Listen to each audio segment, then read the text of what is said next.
नमस्कार, future express में आप सभी का स्वागत है। मैं हूं वीरेंद्र कुमार और 7 जुलाई मंगलवार का सेशन बिलोंग करता है एक्सपायरी डे को। और इस दिन सो फार सो गुड, और आप कह सकते हैं कि हमको इस एक्सपायरी डे को सेलिब्रेट करने का मौका आज एक ऐसे इंडेक्स ने दिया है जो कि पिछले एक हफ्ते से हमारी रह रहकर जो खुशी है या फिर स्ट्रेच है या फिर मोमेंटम है उसको कायम करने में सक्षम रहा है। That's Nifty IT markets at day high. Nifty 24,521 Nifty day high पर ट्रेड करता हुआ। Nifty IT at day high. और निफ्टी बैंक जो पिछले कुछ दिनों से थोड़ा सा स्ट्रगल करता है, एक जोन है दैट्स कॉल्ड 58,500, वहीं पे थोड़ा सा संघर्ष जारी है। निफ्टी आईटी का ये मूव अब more than serious, it's up about 828 points. तो आज सुबह मैंने एक बात कही थी आपसे कि जरा बेस रखिएगा स्क्रीन पर। क्या होता है ना, हमें हमेशा बेस को स्ट्रक्चर करना पड़ता है अपने प्रीवियस क्लोज के मुताबिक। अच्छा, एक बात बता दूं, यहाँ पर आज हमारे साथ कोलकाता स्टूडियोज से इनफैक्ट कोलकाता से मौजूद रहेंगे अमित सेठ इस कार्यक्रम में बातचीत करने के लिए। अमित नमस्कार, मैं आता हूँ आपके व्यूज के लिए आपके पास। बेस लेके आइएगा स्क्रीन पर। हमें जो कल क्लोज मिला वो एग्जैक्टली था 24230, that was 200 day exponential moving average. मैंने आपसे सुबह बात कही थी, क्लियरली कमेंट्री में लिखा था right now the base persist at 341,290। But post gap up, जब मैं और आशीष सुबह बात कर रहे थे, गैप अप मालूम है आपको कितना था? लगभग 125 पॉइंट का, 100 पॉइंट का, है ना। लेकिन धीरे धीरे वो सिंक हो गया टुवर्ड्स ओपनिंग 9:15 तक, वो हार्डली 30 पॉइंट रह गया था। मैंने एक बात कही थी, क्लियरली लिखी थी कमेंट्री में, कि पोस्ट गैप अप अगर आप कल के क्लोज के ऊपर खुलते हैं तो the base will shift towards 410, और 410 जो होगा वो बाय डिप्स को करने के लिए होगा। और आप निफ्टी को देखिए, इंट्राडे खुला कहीं भी किसी ट्रेजेक्टरी में, लेकिन कंफर्मेशन कहां से ली इसने? 410 420। क्या था वो? Option base. एक्सपायरी डे पर अपने पहले फर्स्ट पुट राइटर्स के जोन से एक कंफर्मेशन ली और उसके बाद strong move, we are at day high. इस डे हाई को स्पॉन्सर कौन कर रहा है? निफ्टी आईटी करीब 825 के ऊपर है, 825 के ऊपर। आपने सुबह देखा होगा, इनफैक्ट बात की भी थी हमें एडिटर सेट में, जब हम उससे बात कर रहे थे कि दैट एआई रैली का कोलैप्स होना हमारे लिए एक एडवांटेज है। Look at Asian markets, rest of Asia. एक बार फिर से आज सुबह के कॉस्पी का कोलैप्स होना, है ना, वो जो प्रॉफिट टेकिंग था एशियन मार्केट्स में, हम उसका एडवांटेज कैरी कर रहे हैं। लुक एट कॉस्पी 5.5% नीचे, लगभग 2% नीचे निकली, तो उसका एडवांटेज आईटी ने भली भांति कैरी करा। इसका क्या इंपैक्ट है निफ्टी आईटी पे? निफ्टी आईटी पोस्ट 2 जून पहली बार इतने बड़े फ्रैक्शन से is about 20 day exponential moving average, और might be heading towards 28,466 which is 50 day exponential moving average. तो निफ्टी आईटी ने आज आपकी इस हसरत को पूरा किया। हसरत मतलब एक्सपायरी डे पर कॉल राइटर्स के जोन से ऊपर निकल गए आप। एक बार लेके आइए RS1। मैंने क्या कहा था आपसे? The moment you will sustain above 529, 24529, scope of adding further upside towards 24623, 663, वो persist करता है। याद रखिएगा, आप जाइए चार्ट्स पे टाइम स्पेंड कीजिए, आप डेली चार्ट्स को रीड कीजिए। आप निफ्टी के चार्ट्स को 200 में क्रॉस कर दिया आपने, 24,500 क्रॉस कर दिया आपने, छोड़ दीजिए उसको। अब आप क्लियरली नेकेड आई से बाइसेक्ट कर सकते हैं पूरे चार्ट्स को। A strength, extreme strength above 24,600 and a slightly skeptical charts below 24,600 आप डिस्ट्रीब्यूट कर सकते हैं। सो अभी इसीलिए मैं कह रहा हूं कि मैं अगर 529 के ऊपर कोई प्रोजेक्शन कर रहा हूं तो दैट्स 578 एंड 623। अब देखते हैं ऑप्शन स्टैट्स। क्या निफ्टी आईटी का ये चलना, और माइट भी निफ्टी बैंक कभी भी अगर आप देखें तो कंट्रीब्यूट कर सकता है इस अपस्विंग में। दिक्कत की बात यह है कि आपके जो पीएसयू बैंक है वो पार्टिसिपेट नहीं कर रहे हैं। दिक्कत की बात यह है। बट ऑलरेडी कॉल कंसेंट्रेशन जो है अब वो 24,600 पे पिकअप हो रहा है। मैक्सिमम कॉल आउटस्टैंडिंग ओआई भले ही 24,500 पे हो, but right know the price is above, well above that zone. और अब आउटस्टैंडिंग ओआई में सबसे बड़ा एडिशन हो रहा है इंट्राडे बेसिस पे 24,600। ये स्टैट्स मेरे को ये रिफ्लेक्ट कर रहे हैं। देखिए, सब कुछ बिल्कुल पॉसिबल तो नहीं होता, आप 100% नहीं कह सकते, बट इट सीम्स दैट हम प्रिपेयर कर रहे हैं 24,578, 623 के लिए। ये स्टैट्स देख के ऐसा बिलीफ हो रहा है। और अगर आप उसे कर रहे हैं तो याद रखिएगा, वैल्यू एट रिस्क ज्यादा नहीं, हार्डली 24,451, हार्डली। निफ्टी बैंक लेके आइए। निफ्टी बैंक भी इस वक्त अच्छा कर रहा है, नो डाउट अबाउट दैट। आप करीब करीब 58,467 पे हैं, लेकिन मैंने क्या लिखा था अपनी सुबह कमेंट्री में, जब भी आप ट्रेड पिक करें, लॉन्ग करें, सुबह चलने पर आपको ट्रेड को चेक करना है फर्स्ट आरएस पे। इंट्राडे हाई क्या है? इट्स 58581। RS1 लेके आइए, यही जोन है RS1। क्यों? यहीं पे पहले कॉल राइटर्स हैं और यहीं पे चार्ट्स पे थोड़ा सा अगर आप देखें स्केप्टिकल एनवायरनमेंट है। और एक और बड़ी बात, निफ्टी के लिए सहायक रहा प्राइवेट बैंक्स, निफ्टी के लिए सहायक रहा निफ्टी IT, निफ्टी के लिए सहायक रहा आपका फार्मा। लेकिन यहां पर निफ्टी बैंक का जो प्रयास है ऊपर निकलने का, उसमें विफलता इसलिए मिल रही है क्योंकि आपका जो एक अंश है PSU बैंक्स वो ड्रैग कर रहे हैं आपको। PSU bank, Nifty PSU bank index is almost hitting a zone that's called 200-day exponential moving average. तो ये दुविधा है यहां पर। अमित जी, आपका अच्छा एक बार जरा निफ्टी बैंक के स्टैट्स लेके आइएगा, मैं आपको दिखा रहा हूं। 58,500 की कॉल में अभी भी एक साइजेबल आउटस्टैंडिंग वाई खड़ा है, मैं बताता हूं। इनफैक्ट अच्छा मेरे पे है नहीं, अभी यहां पर नहीं है, NSE की साइड पे नहीं है, बट एक बार जरा यहां पे हमारे स्टैट्स लेके आइएगा। 58,500 की कॉल का आउटस्टैंडिंग वाई दिखाइएगा। It's 8.69 lakh, still quite high. तो ये जो बड़ा ब्रेकआउट है बैंक निफ्टी में तभी आएगा जब आप 58,640 के जोन को बाइसेक्ट करेंगे। अमित, इंडस्ट्रीज पे आपका व्यू क्या है इस वक्त एक्सपायरी डे पर?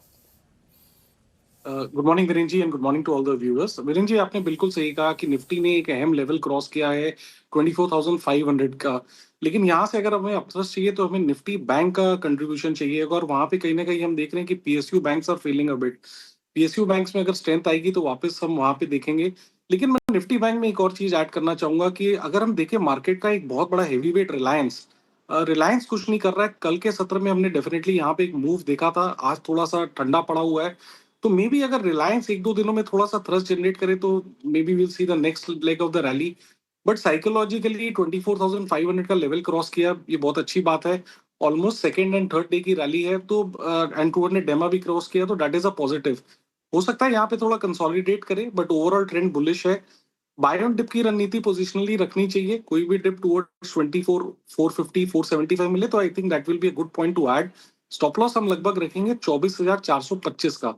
सिमिलरली निफ्टी बैंक में हमने कल के सत्र में और इनफैक्ट आज के सत्र में जिस हिसाब से HDFC बैंक ने होल्ड किया है, मूव देखा है, PSU बैंक्स ने अभी तक कंट्रीब्यूट नहीं किया, बट ओवरऑल स्ट्रक्चर यहाँ भी पॉजिटिव है as long as 58,000 is intact on Nifty bank. Okay, ये हो गया जनाब इंडस्ट्रीज पे व्यू। बस दिक्कत का सबब है आपका निफ्टी PSU बैंक इंडेक्स। यहाँ पे अगर आप देखें तो जो हमें कंट्रीब्यूशन है वो नहीं मिल रहा है और इसकी कमी खल रही है निफ्टी बैंक को।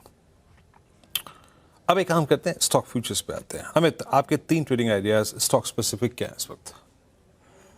वीरेन जी, मिक्स ऑफ आइडियाज हैं। पहला तो रहेगा ग्लेनमार्क का। ग्लेनमार्क का अगर हम स्ट्रक्चर देखें तो यहाँ पे एक राउंडिंग बॉटम बना है। बहुत ही ब्यूटीफुल कंसोलिडेशन किया 10 20 50 डेमा पे। उसका नेकलाइन का कल इनफैक्ट ब्रेकआउट आया था। आज थोड़ा सा पॉज है, बट पोजिशनली स्ट्रक्चर यहाँ पे काफी पॉजिटिव है। मुझे लगता है यहाँ पे एक अपमूव बनेगा after this consolidation breakout which happened yesterday. Stop loss लगभग हम यहाँ रखेंगे फ्यूचर्स में 2286 का प्राइस है, तो 2250 2250 का स्टॉप लॉस रहेगा और टारगेट्स हमारे यहाँ रहेंगे 2350 के। दूसरा स्टॉक जो पसंद है प्राइवेट सेक्टर बैंक से, RBL बैंक। यहाँ पे relative strength one of the strongest है। हायर हाई हायर लो का स्ट्रक्चर है। रिसेंटली एक पुल बैक आया था 10 और 20 डेमा में होल्ड किया और काफी ब्यूटीफुली इसने अपने 10 और 20 डेमा को होल्ड करते हुए वापस एक अप ट्रेंड कंटिन्यू किया है। फ्यूचर्स में 372 का प्राइस है, इसे बाय करना है। स्टॉप लॉस यहाँ हमारा रहेगा 367 का और टारगेट्स लगभग हमारे यहाँ पे रहेंगे 382 के। विरेन जी, तीसरा स्टॉक जो है, मेरे पास दो ऑप्शंस है यहाँ पे, Bajaj auto and TVS motor. But मुझे ज्यादा क्लियर कट यहाँ पे चार्ट नजर आ रहा है TVS मोटर का। TVS मोटर में एक ब्यूटीफुल मूव हम यहाँ पे देख रहे हैं। यहाँ पे स्ट्रेंथ काफी अच्छी है, रिलेटिव स्ट्रेंथ की रीडिंग्स काफी स्ट्रॉन्ग है, तो TVS मोटर में बाय करेंगे। 3700 का स्टॉप लॉस रहेगा और टारगेट्स हमारे रहेंगे 3850 के। ओके, तो ब्लेंड है आपके पास। अगर आप देखें तो इस वक्त आपने एक परफेक्ट ब्लेंड बनाया है जिसमें आपने ऑटो को इंक्लूड किया। TVS motors post sales numbers काफ़ी स्ट्रॉन्ग मूव जनरेट कर रहा है। आपने क्या ये ग्लेनमार्क आपकी कॉल रही, ये अच्छा करती हुई डे हाई पर आके ट्रेड कर रहा है ग्लेनमार्क। फार्मा देखिए, फार्मा तो है ही बहुत स्ट्रॉन्ग, है ना, और फार्मा में स्विंग्स इतने अच्छे हैं कि पूछे मत। Nifty pharma, Nifty health care अपने करियर हाइस पे ट्रेड करते हुए। और तीसरा ट्रेड क्या था जरा अमित जी का बताइएगा मेरे को प्लीज एक बार। TVS motor. RBL, yes bank. अरे नहीं, टीवीएस मोटर्स तो हो गया। आरबीएल बैंक, ठीक है ना। आरबीएल बैंक 382 के लक्ष्य के लिए डी हाई पर ट्रेड कर रहा है। ठीक है, चलिए 3 ट्रेड्स पूरे हो गए। एक काम करते हैं, हाँ, थोड़ी सी स्कैनिंग करते हैं मार्केट की। ये अमित जी, आईटी के इस रिवर्सल को आप कितनी तवज्जो, कितनी इंपॉर्टेंस, कितना महत्व दे रहे हैं? और अगर आपको आईटी में कुछ रिवर्सल खेलना हो, स्टॉक स्पेसिफिक हो गए, तो आपकी प्रेफर्ड कॉल क्या रहेगी? वीरेंद्र जी, आईटी में हमने अक्सर देखा है यहाँ पे इंटरमिटेंट रैलीज देखी है। अगर हम वीकली मंथली चार्ट देखें तो ओवरऑल ट्रेंड तो डाउन है, लेकिन डेली चार्ट्स में क्योंकि काफी यहाँ पे लेवल्स ओवरसोल्ड हो गए थे और कुछ स्टॉक्स में वीकली मंथली सपोर्ट है, तो वहां पे हम एक रिवर्सल देख रहे हैं। ओवरऑल अगर हम आईटी का बात करें तो I think mid cap IT के साथ ज्यादा प्रेफर करूंगा। रिसेंटली हमने देखा कि ओएफएसएस ने बड़ा अच्छा परफॉर्म किया, लेकिन उसके अलावा जो मुझे स्टॉक पसंद आ रहा है दैट इज कोफोर्ज। कोफोर्ज को सेलेक्ट करने का रीजन ये है कि स्टॉक 10 और 20 डेमा के ऊपर ट्रेड कर रहा है। 10 और 20 डेमा पॉजिटिवली प्लेस्ड है और स्टॉक ने आज थर्ड अटेम्प्ट में अपना 2 बार अटेम्प्ट लिए हैं 200 डेमा क्रॉस करने को। आज एक अच्छे स्ट्रक्चर के साथ ये अपना 200 डेमा क्रॉस कर रहा है। तो मिड कैप आईटी से कोफोर्ज स्टॉप लॉस अब टाइट रखेंगे लगभग 1488 रुपीज का, और टारगेट्स रहेंगे लगभग 1540 के। ओके, तो कोफोर्ज अगर आप देखें आपको सबसे स्ट्रॉन्ग लगता हुआ यहाँ पे, और है भी। आई मीन एक प्रकार की जो स्ट्रेंथ कहते हैं ना, जिसे कहते हैं, चार्ट को देख के जो आपको कॉन्फिडेंस आएगा, वो कोफोर्ज, वो परसिस्टेंट एक इशू था, बट क्या रिकवर हुआ है यहाँ पे। और जहाँ तक कोर स्ट्रेंथ का सवाल है, वो मेरे ख्याल से ओरेकल फाइनेंशियल्स के साथ परसिस्ट करती है। एक ब्रेक के बाद कुछ और मुद्दों पर बातचीत करेंगे, और स्पेशली आज हम बात करेंगे टाइटन को लेकर। नुपुर से बात करेंगे इस हीरो ऑफ द डे के बारे में, इनके अपडेट्स में क्या शामिल था जो बाजार इतना गदगद है। बातचीत छोटे से ब्रेक के बाद।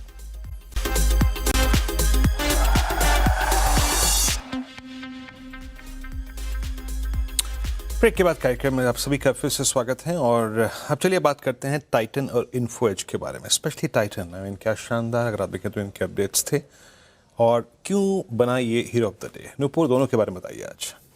क्वार्टर 1 अपडेट्स आते हुए दिखे टाइटन और इन्फो एज के, इसीलिए आज यहाँ पे अच्छा खासा मोमेंटम देखने को मिल रहा है। सबसे पहले टाइटन के साथ शुरुआत करते हैं।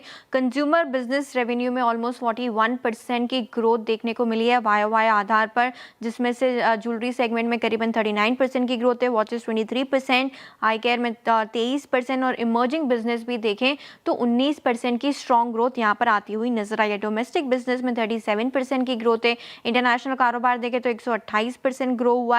कंपनी ने करीबन 77 नए नेट स्टोर्स इस क्वार्टर में डाले, और जिसमें से ऑलमोस्ट 33 स्टोर्स ज्वेलरी सेगमेंट के, वॉचेस में देखें तो 34 स्टोर्स आपको नजर आएंगे। टोटल नेटवर्क रिटेल का 3680 के पार पहुंचते हुए नजर आ रहे हैं। कंपनी का कहना है कि जो डिमांड थी वो काफ़ी हेल्दी थी। फेस्टिव सीजन के दौरान अक्षय तृतीया की डिमांड भी काफ़ी अच्छी रही। कॉइन कंटिन्यू कर रहा है इन्वेस्टमेंट लेट, जो डबल डिजिट ग्रोथ मोमेंटम रहा है पिछले कुछ समय से, वो इस क्वार्टर में भी काफ़ी स्ट्रॉन्ग देखने को मिला है। ब्रोकरेज व्यू भी काफ़ी पॉजिटिव आते हुए नजर आया है। सबको नंबर्स काफ़ी पसंद आते हुए नजर आ रहे हैं। इन्फो एज की बात करें, थोड़ी देर पहले इसके भी क्वार्टर 1 का अपडेट आते हुए नजर आया, और उसके बाद देखिए स्टॉक में ऑलमोस्ट 10% का मूव आपको दिखेगा। क्वार्टर 1 का अपडेट काफ़ी शानदार है। स्टैंड अलोन बिलिंग देखे तो 14.5% की ग्रोथ यहाँ पर आती हुई नजर आई है। रिक्रूटमेंट सोल्यूशन आए देखे तो 17.5% की ग्रोथ आपको यहाँ पर दिखेगी। 99 एकर्स में भी देखे तो 17% की ग्रोथ यहाँ पर भी आती हुई नजर आ रही है। तो हर एक सेगमेंट में स्ट्रॉन्ग ग्रोथ है इन्फो एज की तरफ से। तो टाइटन और इन्फो एज काफी स्ट्रॉन्ग क्वार्टर 1। जी शुक्रिया अनूपुर इस पूरी बातचीत के लिए। एक बार टाइटन लिखे आइएगा स्क्रीन पर समझाने के लिए। एक बार जरा चार्ट्स पे देखते हैं इसको। टाइटन इस वक्त ऑलमोस्ट करीब 124 रुपये की तेजी लेके ट्रेड कर रहा है। अमित जी, टाइटन बाइसेक्ट कर रहा है एक बहुत ही स्ट्रॉन्ग सप्लाई जोन। हालांकि इस वक्त इस प्राइस पर ये ऑल टाइम हाई पे ट्रेड कर रहा है, बट सिंस अभी क्लोज नहीं मिला है, but it's a kind of rounding bottom. अगर 4600 पे इसकी प्राइस टिक जाती है, 4600 के ऊपर एक क्लोजिंग बेसिस पर अगर आप देखें आपको प्राइस मिलता है, प्रोजेक्शन क्या होगा टाइटन पे आपका नेक्स्ट? जी वीरेंद्र जी, काफी बेहतरीन चार्ट अगर हम टाइटन का देखें, यहाँ पे high high high low formation है, और एक आपने बिल्कुल सही कहा कि राउंडिंग बॉटम बनाते हुए बाहर आ रहा है। अगर ये आज के सत्र में 4610 4620 सस्टेन करता है, तो मेरे ख्याल से यहाँ पे इनिशियल टारगेट्स आते हैं 4800 और उसके बाद 5000 के पोजिशनली। बट हम स्टार्ट करेंगे 4800 से, लगभग यहाँ के टारगेट्स रहेंगे, और stop loss in that case हम रखेंगे 4520 का। ओके, टाइटन 4608 पे डे हाई पे ट्रेड करता हुआ। थोड़ी सी स्कैनिंग और करते हैं मार्केट्स के, अच्छा क्या क्या कर रहा है इस वक्त। निफ्टी अभी भी देखिए टिकने में तो सक्षम है। आई मीन बहुत सब्सटेंशियल टाइम इसने 24,500 के ऊपर स्पेंड किया ही है। और क्या क्या अच्छा कर रहा है, हम आईटी की बात कर चुके हैं, हम ऑटो की बात कर चुके हैं, फार्मा पे डिस्कशन मोर और लेस हो ही चुका है। एक बार ज़रा प्लीज़ लेके आइएगा आप स्क्रीन पर जो और कुछ रिवर्सल के आज क्रिटिकल स्टॉक्स रहे हैं। देखिए पीजी इलेक्ट्रोप्लास्ट, इसमें अच्छा खासा मूव है। आप एटर्नल देखिए 2.5% ऊपर आके 290 पे ट्रेड कर रहा है। एक बार जरा एटर्नल की 300 की कॉल रखिएगा स्क्रीन पर। सुबह मैंने इनफैक्ट प्री ओपन में मार्क भी किया था इस स्टॉक को, और ये अब स्ट्राइक कर रहा है वो जोन जो कि शायद 290, जो कि शायद 300 के कॉल आइटर्स को थोड़ा सा बैकफुट पे लाएगा। अमित, एटर्नल पे आपकी रीडिंग क्या कह रही है? बिरेन जी, काफी बेहतरीन स्ट्रक्चर है। अगर हम देखें तो इसमें लगभग ब्रेकआउट आया था 270 के आसपास। 4 सत्रों पहले यहाँ पे एक स्ट्रॉन्ग बुलिश कैंडल बनी थी with lot of good volumes. 2-3 दिनों का कंसोलिडेशन था, जैसा कि अक्सर एक स्ट्रॉन्ग ब्रेकआउट के बाद होता है, और एक काफी टाइट कंसोलिडेशन था। और आज उस टाइट कंसोलिडेशन का हम फ्रेश मूव देख रहे हैं। तो ये पहला मूव है ब्रेकआउट के बाद, जो मिनी कंसोलिडेशन जिसे हमें कहते हैं। तो आरएसआई रीडिंग्स भी 70 के ऊपर है, एडीएक्स ट्रेंड स्ट्रेंथ भी काफी स्ट्रॉन्ग है। तो यहाँ पे 300-305 के टारगेट्स बनते हैं इनिशियली। स्टॉप लॉस विरेन जी 285 का हम रखेंगे इंटरनल में। ओके, एटर्नल पे आपका ये व्यू है। स्टॉक डी हाई पे ट्रेड करता है। एक ब्रेक, जब ब्रेक से हाजिर होंगे तो लेंगे आज का सस्ता ऑप्शन पे हाजिर होते हैं।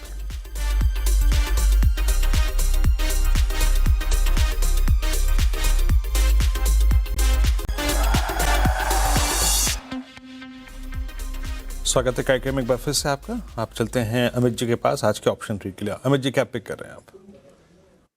विरेन जी भारती एयरटेल के 1940 के कॉल ऑप्शन के साथ जाऊंगा। विरेन जी भारती एयरटेल अगर देखें तो यहाँ पे लगभग 6 महीने का एक राउंडिंग बॉटम बना है।